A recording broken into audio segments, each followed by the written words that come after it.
Jamb 2010 Economics Past Question. Question number 14. If a consumer plans to spend 120 kobo on 4 oranges but spends 80 kobo, his consumer surplus will be. Consumer surplus is talking about the amount a consumer,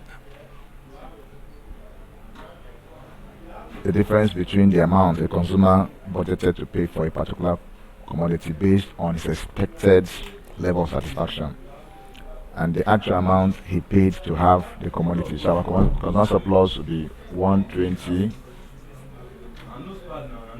minus 80 kobo, which is equals to 0.40 kobo.